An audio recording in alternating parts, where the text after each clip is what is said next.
श्री राधा रानी के एक बार नाम लेने की कीमत। एक बार एक व्यक्ति था। वह एक संत जी के पास गया और कहता है कि संत जी, मेरा एक बेटा है। वो ना तो पूजा पाठ करता है और ना ही भगवान का नाम लेता है। आप कुछ ऐसा कीजिए कि उसका मन भगवान में लग जाए। संत जी कहते हैं, ठीक है बेटा, एक दिन तू उसे मेरे पास लेकर आ जा।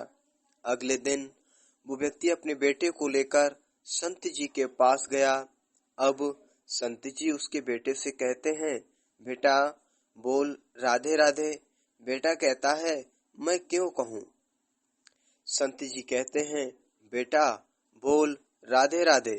वो इसी तरह उसे मना करता रहा और अंत तक उसने यही कहा कि मैं क्यों कहूँ राधे राधे।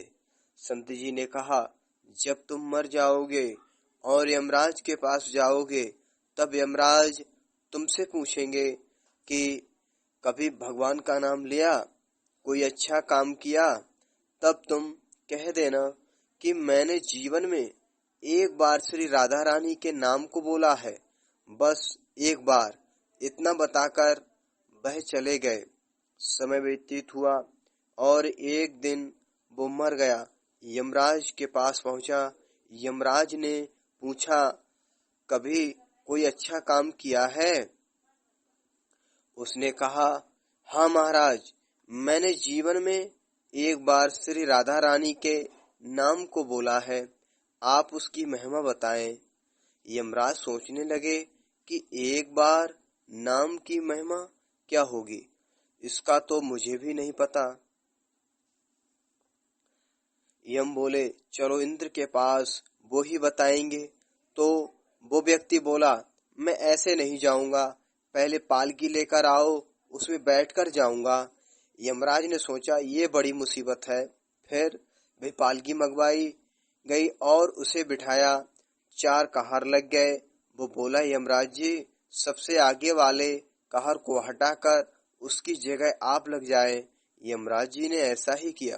फिर सब मिलकर इंद्र के पास पहुंचे और बोले कि एक बार श्री राधा रानी के नाम लेने की महिमा क्या है। इंद्र बोले, महिमा तो बहुत है, पर क्या है ये मुझे भी नहीं मालूम।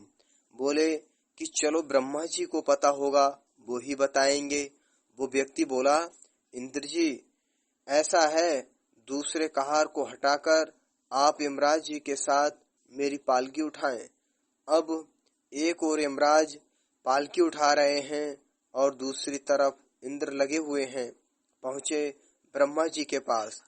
ब्रह्मा जी ने सोचा कि ऐसा कौन सा प्राणी ब्रह्मलोक में आ रहा है जो स्वयं इंद्र और यमराज पालकी उठाकर ला रहे हैं।